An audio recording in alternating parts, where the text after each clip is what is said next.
Mapagpalang araw sa ating lahat. Ako ang inyong lingkod, Elijah Paul John Valdez, at welcome sa ating daily devotions. Ang ating verse for the day ay nasa mga taga-Pilipos, chapter 2, verse 3 and 4. Sinasabi rito na, huwag kayong gumawa ng anuman dahil sa paghahangad ninyong maging tanyag.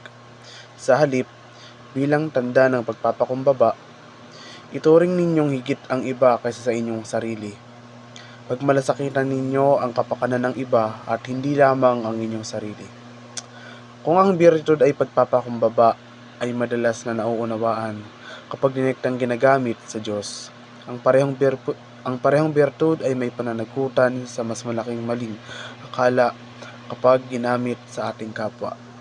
Merong dalawang bagay na ginagamit, isaalang-alang sa bawat tao. At ang dalawang bagay na ito ay dapat na maayos at maingat na makilala sa isa't isa. Kung ano ang tao sa kanyang sarili at kung ano siya sa pamamagitan ng pagdagdag ng kaloob ng Diyos. Ang bawat tao ay dapat magbasakop kung ano man ang tanging sa kanya, sa kung ano ang sa Diyos. Kung ang Diyos ay nasa kanyang sarili o sa iba, ito ang prinsipyo ng pagpapakumbaba sa paggamit nito sa ating kapwa. Ito ay hindi isang paggalang na ibinigay sa kalikasan ng tao, ngunit sa kaloob ng Diyos sa loob ng kalikasang iyon. Ngunit ang parehong pagpapakumbaba ay nagbabawal sa di makatwirang paghatol sa kaluluwa ng ibang tao.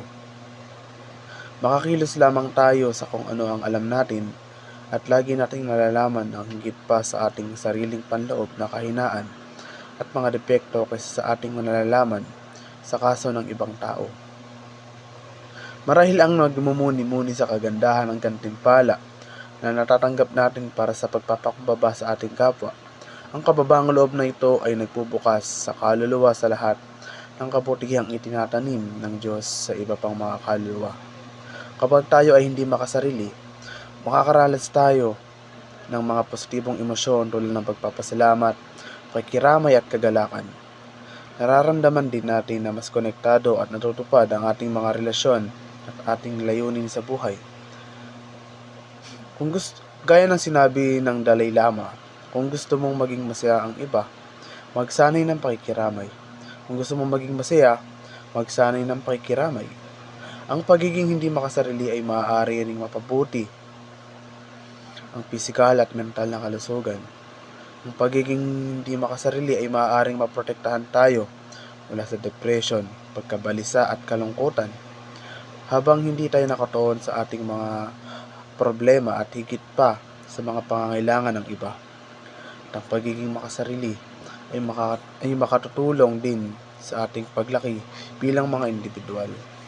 Kapag hindi tayo makasarili, natututo tayo ng mga bagong kasanayan, nakakakuha ng mga bagong pananaw at nakakatuklas ng mga bagong pagkakataon. Nagkakaroon din tayo ng ating mga katangian tulad ng empatya, pagbubukas palad at pagpapakumbaba. Ito rin ay maaaring amunin tayo sa pagtagumpayan ng ating mga takot, pagkiling at mga limitasyon na nagpapalawak ng ating mga abot tanaw. Ito rin ay nangangailangan ng tunay na taos-pusong pagganyak. Hindi sapat na maging walang pag-iimbot para sa kapakanan ng pagkilala, gantimpala o dahil sa pagkakasala. Ang mga motibong ito ay maaaring makasira sa halaga at kalusugan ng ating mga aksyon at maaari ding maging backfire sa atin at sa iba. Kailangan nating hindi maging makasarili para sa mga tamang dahilan tulad ng pag-ibig, pakikiramay at altruismo. At hindi para sa mga mali tulad ng mga ego, pagmamataas o obligasyon. Ito ay hindi isang walang pag-iimbot na gawa kung ikaw ay nagmamakaawa sa paggawa nito o naghahanap ng kredito para sa iyong malang pag-iimbot na gawa.